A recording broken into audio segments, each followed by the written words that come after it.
I think the mindset changed specifically towards the sales and being able to pitch. And you got to email 200 people to get back 20 meetings. From the 20 meetings, only 5 might accept. But that numbers game, or the fact that you have to do that hard work of reaching out to people, they've really drilled that into us. And I think that's been the biggest lesson for me is even if you're doing only LinkedIn, you have to go out, you have to network, you have to meet people, you have to be in person.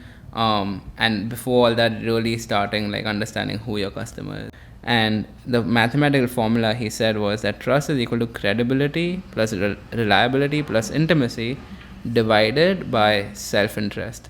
So what that means is if you have a lot of self-interest, then the trust is low. If you have zero self-interest, trust is infinite.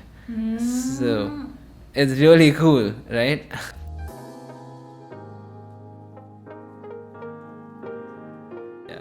Amazing. So not only encouraging the user, more like we can, as a user, we can see the to-do list in order to achieve a huge goal. Yes, exactly. Break it down, make it structured, and then every day on your phone, just do personal accountability. I finished this, I didn't finish this. Yeah. I need it. Yeah, and we all need it. Yeah, I'm with you. It's hard, especially when you're like a solo founder or you're a small team.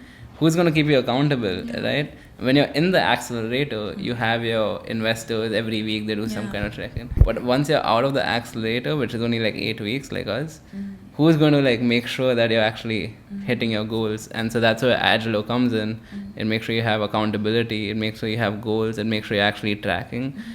Because a lot of startups, including my own, the first one, I didn't have that personal accountability, and for months, I wasn't tracking my work. Like, am I hitting my revenue targets? Am I hitting my revenues or output? Like, am I pitching enough? Am I meeting enough clients? Am I going to enough networking sessions, right? That wasn't there, and I think that's why part of my success was just halted. And so that's the problem we want to solve. Yeah. Speaking of accelerator, so you joined this Jackson Square Ventures accelerator, right? The cohort was incredible. I learned so much. There's one guy called Max who's building Palo. It's a journaling app, which I really love. I use it a lot. He is so good at iPhone app development, like using SwiftUI. And he's offered to help us, and that was so kind of him. But just to see experts from different fields. My other friend, Nora, is an AI interviewer who basically, if you have, like I put a job on LinkedIn, I got like 500 applicants. I don't have the time to interview so many people. So I just sent his interviewer who took a bunch of interviews for me and gave me like a score of who will fit my company. Yeah. And I could even tell Nora, like the AI interviewer, what kind of questions to ask, right? So, and he just built this technology all by himself. So just to see people with this amazing skills, amazing willingness to share their product, just to test it was really awesome. And so the cohort has been amazing. We have Amy and Shubha who are from my college, so I know them really well. And then there's Tandem, incredible. So I think just the warmth, the fun, the smartness, I think it's been really good, the cohort. 10 weeks, 10 weeks. 2.5 months. Wow, is this like first cohort over there? Yeah. Really? Yeah, so Jackson Square Ventures is a Series A investor typically. But this year, because, like small teams can do a lot, they've decided to start a pre-seed accelerator. And this year they only had 6 companies, but next year they're going to have 15. And then the third year they're going to have 15 as well. So for anyone watching this, they are going to reopen it. And Jackson Square Ventures is awesome. Not only do they bring, I think, the best speakers every week, they also give you their office space. They have a network. If I ever want to come back to San Francisco, I always have an office to work out of. So they're just incredible partners to have on your cap table. Yeah. I see. Thank you. And before joining Jackson Square Ventures Accelerator cohort and after demo day, like 10 weeks, what do you think?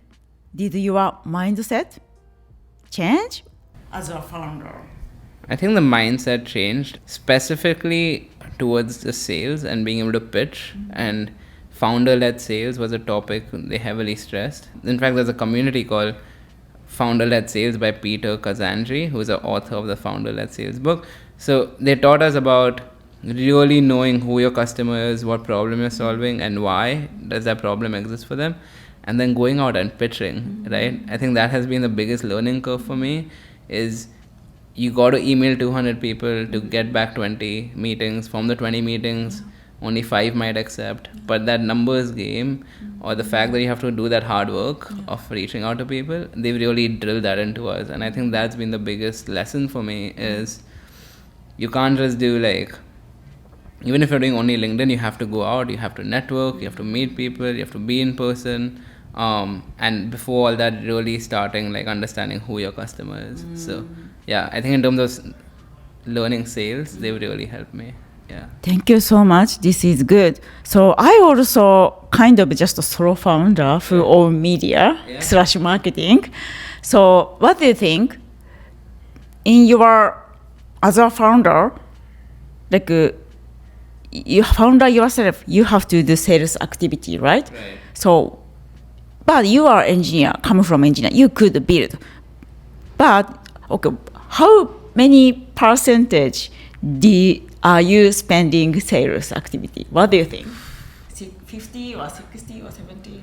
I think now that we have a team, which also Jackson Square helped us with, I get to spend more time on sales. So I try to do like almost 80%, if not more, on sales, marketing, business strategy, and I let my team do engineering. Always I have a pulse on, what features we need to build, what bugs we need to resolve, but the architecture itself, I let them do it. It feels difficult because I want to be involved. I want to know how they're building it, but I have to trust them. They have to make mistakes, so that I can focus on reaching out to people, understanding our customers. So I spend 80% of my time on sales, marketing, financing, and business strategy. I see. Yeah. Thank you. And let's go back to your first customer. Like you have 2 paid customer. How did you get these 2 wonderful paid customer? Emails or people's introduction or networking? The first one was inbound. Luckily, it was funny because we were so vocal about being able to help people with Agile. These guys, I told you, this is the one that had the co-founder misalignment. One of the co-founders had just left, and they had money in the bank, they had goals, but they didn't know, because they had raised money, so they had money in the bank, but they didn't know how to like collaborate effectively and reach their goals faster. And so they came to me and they're like, hey Shiv, can you help us with an agile transformation? And so I'm like, we have the software, and I can do like part consulting, part software, and we help them that way. The second client came through an introduction from JSV. Great. Yeah, Chloe, who's the admin here, who's amazing, made an introduction, and he said he was Dan, who's our main point of contact, was a marketing person, and he didn't know, he wasn't being able to effectively communicate with his engineering team, and also he was self-aware that he's not very organized, so he knew that if we can help him get more organized and more structured, he can move faster. And so through an introduction, to answer your question, is how we met him.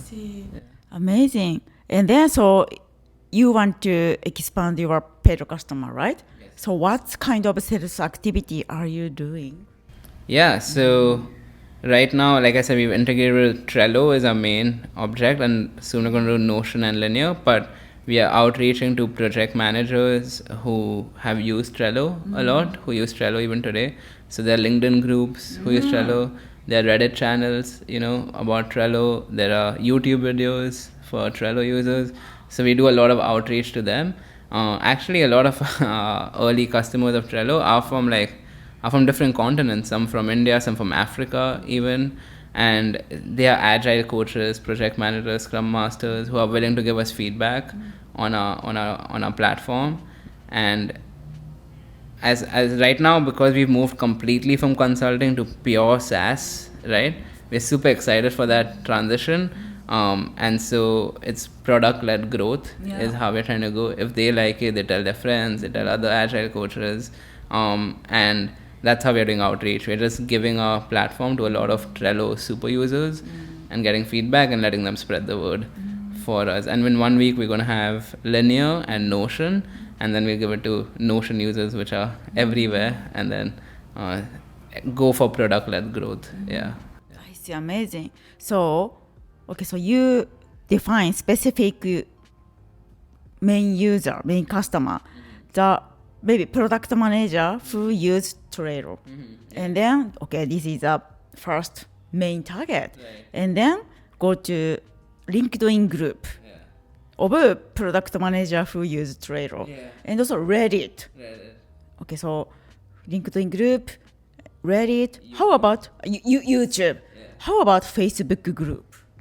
Ooh, I haven't checked Facebook group, but it's probably worth going back. I don't know if a lot of Trello users might be on Facebook. I haven't checked. Yeah, maybe not. Maybe not. But wow, super cool. So in order to reach out to these people, do you use AI agent? I like a SDR. I use an AI agent for sequencing. Like first a connection request, then if they accept it, then like a message to ask them for permission to share our beta link. Then if they give a thumbs up, then we follow up with the link itself. If we see that they've not used it or they've logged in enough, we have user analytics on our platform. So after 4-5 days, we reach back out to be like, how was your experience? Can we help you? Can we improve anything for you? So yeah, we have sequencing to message people, and then we have user analytics to measure if they're engaging with the platform, if they're enjoying. We've also worked with a LinkedIn outreach expert who's helping us, who creates these sequences for us. And so, yeah, that's how we're doing it. How about like a network in Silicon Valley? Like there are many in-person events. Did you go to some events and then did you do like kind of sales activity? What do you think? Yeah, absolutely. Normally like many networking events, they give you a chance to even like pitch. So we always go up and pitch and we share our products. So that's sort of the sales activity. Once we have conversations with customers, it's not so much about selling as much about understanding the problems. But if we do find that the fit, then we take their numbers, we give them a platform, we reach back out in a day or two to see if we can help them. Depending on the customer's period, if they're very busy, then they don't work. But if they are looking for solutions, many of which who are looking for AI solutions for their workflows, then we get positive interest from there. So at networking events, I don't think, because everyone's there for the same reason, trying to understand who is a good customer. So it's not best practice to just pitch your product in the first interaction. But building a relationship, getting to know them, maybe going to the office the next day or something like that. We try to do that. I try to do that. Yeah. Yeah, it makes sense because of Agilow is a startup to help other startup. So making the connection make you the trust is key, and also networking, in-person meeting is a good opportunity. Yeah. It's almost like, okay, if you can't use my product, at least, I try to understand what they are selling first and foremost. Our goal is so inherently tied to our customers' goals, where we're like, your success is my success, right? Your goals, helping you meet your goals is my goal. So first and foremost, we try to understand what they are, why they are building it, what's their inspiration. And then if I can make a sale for them, if I can make 3 introductions for them, then there's trust, right? Because they know that I'm trying to help. We don't just help with project management, but we try to go above and beyond, and we're like, who are you selling to? Can I go find someone in my network to connect you to get you more customers? And then after we've done that a little bit, they're like, can we help you manage your, optimize your workflows, optimize your projects, serve these customers better? And yeah, so that's how we build trust. It's about building trust, I think, and definitely about building trust. And then if there's a natural fit, then offering your services. Yeah. Okay, so I'm curious about your background. Yeah. You are the immigrant founder. And first, so you grew up in India. And then the first university was in India. my first university was actually in the US. Oh, really? Yeah, I did my undergrad in the US too. I studied aerospace engineering in this university called Embry-Riddle Aeronautical University in Florida.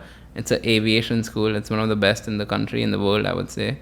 And post that, I joined this company called Collins Aerospace, which is a Raytheon company. I did system safety engineering. I was a product manager there. Used to work on the avionics, so cockpit displays, and for Boeing, which now is not a good thing, but yeah, for 737, 787, 777, some military sort of projects too, which had like for rescue and operations and things like that. We worked even on some Japanese aircrafts like MRJ. It's a Mitsubishi plane. So yes, worked across these diverse aerospace projects. Then found a passion for innovation. Decided to start my own consulting coaching firm to make democratize agile, and then came to do my MBA to be like, okay, I've proven that agile can be used anywhere, warehouses, marketing teams, e-commerce teams. So now how do you build AI agents who can make it even more scalable, even cheaper? So that's why I decided to come to Carnegie Mellon, decided to start my company here, and that's what I'm doing right now as an immigrant founder. Yeah, this is awesome. But you could pursue the career as a aerospace engineer or aerospace industry, right? Aerospace or maybe like automotive. Absolutely. But you didn't get kind of a passion to pursue this career. Yeah. I love airplanes. Okay, don't get me wrong. I love airplanes. That's why I chose to do it. But I think I am, like I said, one of my biggest passions is to get everyone at work to find purpose in their work. And aerospace engineers typically find purpose in their work. They've studied, they're in good places. But there are people outside of aerospace who don't, especially like blue collar workers or early founders who have this vision but the struggle with getting off the ground. So I decided that there is this amazing management system that is helping make agile is used in Tesla, is used in SpaceX, Spotify, Collins, Raytheon. I'm like, this amazing management system which is just kept inside engineering. Can we take it and can we distribute it to the rest of the world, and can we use AI agents to help us achieve that? And so that's why I decided to pursue this path of agile workflows using AI agents to make this management system democratic, right? And then eventually I'll find my way back into aerospace, I'm sure, which is like once I have helped make management across the world easier with AI agents, then we can look at aerospace and like helping manufacturing for aerospace, maybe in India, maybe in other parts of emerging countries, develop. So or other technology. But I'm very much into like hardware technology, into airplanes specifically. I see. And then you decided to go back to your home country, Mumbai, India, Mumbai, and you started your consulting firm. Exactly. Yeah. Only yourself, or you had a team? It was only myself in the beginning. I did try to heavily recruit, but I think this is where I could have used my own tool. This was in India. So this is where being an immigrant was difficult because I couldn't start my business in America, or at least I didn't know at that time how to do it. So for me, the only option was leave this to do that. So I did that. Now I was in Mumbai. I didn't know there was a concept called accelerators. I was just bold. I was confident. I was like, we can do this. So I started my company without too many resources and support, made too many mistakes, I would say, in terms of how I priced my services, in terms of serving too many different types of clients, and not really finding a reputation in one industry. So I made a lot of mistakes, and that's why the MBA also made more sense, to kind of learn how to do business. I always knew about the SWOT Center in Carnegie Mellon, and hence I started the business by myself, made a lot of mistakes, and I came to Carnegie Mellon to learn how to do it properly. Yeah. How long were you working as your consulting firm 1 year?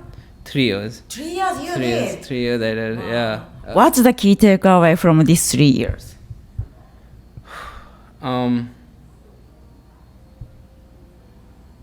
think the one good thing that I did learn was like building trust is the most important thing in business success. And there's this, I love reading management books, and there's this amazing book that talks about it makes a mathematical formula on how to build trust. And the mathematical formula, he said, was that trust is equal to credibility plus reliability plus intimacy divided by self-interest. So what that means is, if you have a lot of self-interest, then the trust is low. If you have zero self-interest, trust is infinite. So it's really cool, right? So because self-interest is in the denominator. Self-interest, Yeah. it means interest about myself. Self, exactly. Oh, okay. Yeah. So if you're trying to sell to a customer only because you want to make money and you're Like not me. Yeah. It means selfish. selfish. Okay, Yeah. if we Yeah. are too much too selfish. Yeah. And like especially as young founders, we're like, we want to make sales, first revenue, this, that. So we keep thinking about ourselves. But if you just let that go and think about the customer's need, it builds a lot of trust, and that trust relates to profit. That he actually says that trust is equal to profit. Learn to build trust, not revenue, right? Yeah. Beautiful. Yeah. So that's, I think, the main takeaway from those 3 years. Yeah, and why those customers even today love us, keep coming back, try our platform. Yeah. Yeah. So let's talk about your milestone. Yeah, absolutely. So we have all our milestones are around product and customers, not fundraising. So the first milestone we have is we want to launch Agilow on Product Hunt on October 2nd. Yay! We're super excited for that. The second milestone we have, it's more of a goal or target. We want 400 daily active users on our platform. Ideally, these are paying users by December of this year. And by February of next year, 2026, we want to have a premium tier of our product. Right now, we only have a basic tier. And on that, we want 50 daily active users on our premium tier. So those are the 3 goals: Product Hunt, 400 daily active users on our basic tier, and 50 daily active users on our premium tier by next Feb, at which point we'll be comfortable raising a significant seed round. Yeah, that is a milestone. Yeah. Product hunt is so important. So before October 2nd, you can post via LinkedIn. Yes, ma'am. Yeah, so we're helping a client right now with the product hunt launch, so it gives us a lot of insight into what all is required.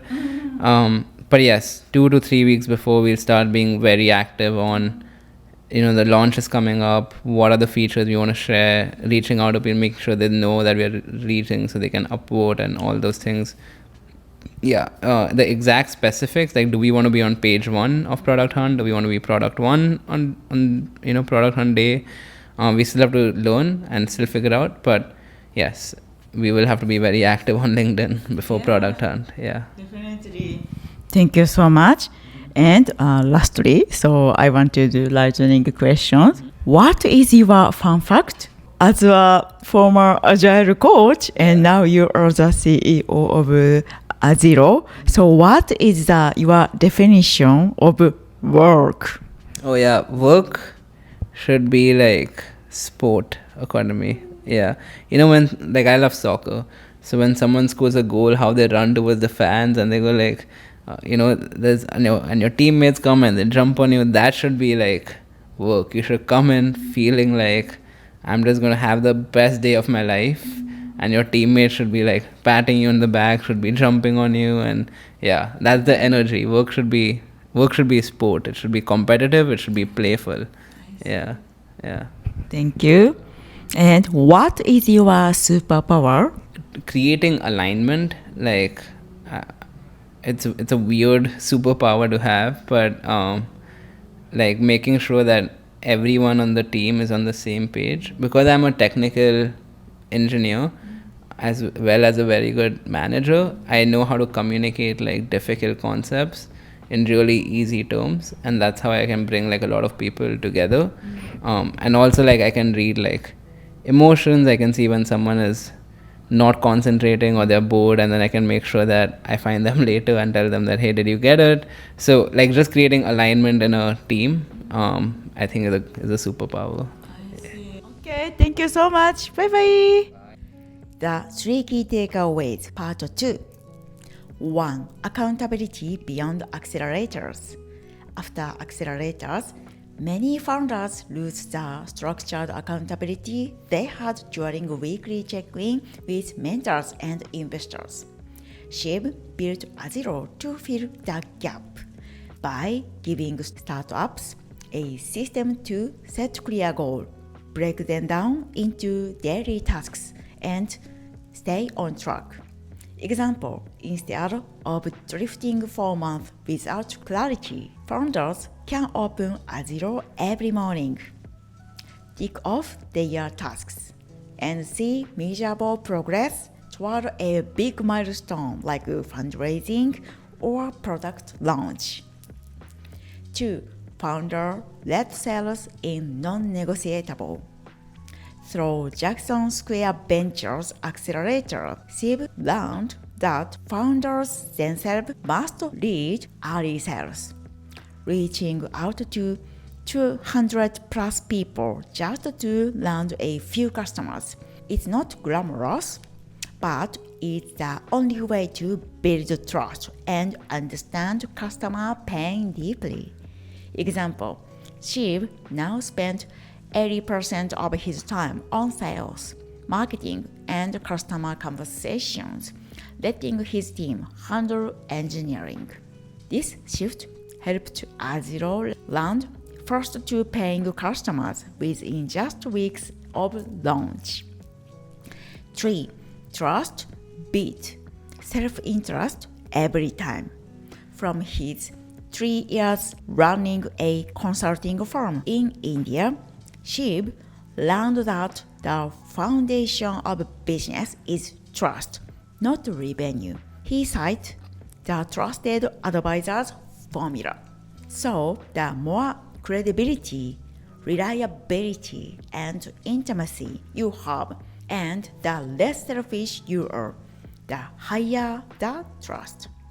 Example, if a founder focused only on their own revenue, trust disappears. When Shiv helped customers with introductions and advice beyond his product, they saw his genuine care and became loyal users of Agilow. Okay, thank you so much for watching our episode today. We hope this conversation will help your future and career. If you like it, please subscribe us and give you a like. Okay, thank you so much. Bye bye. またね。チャオ。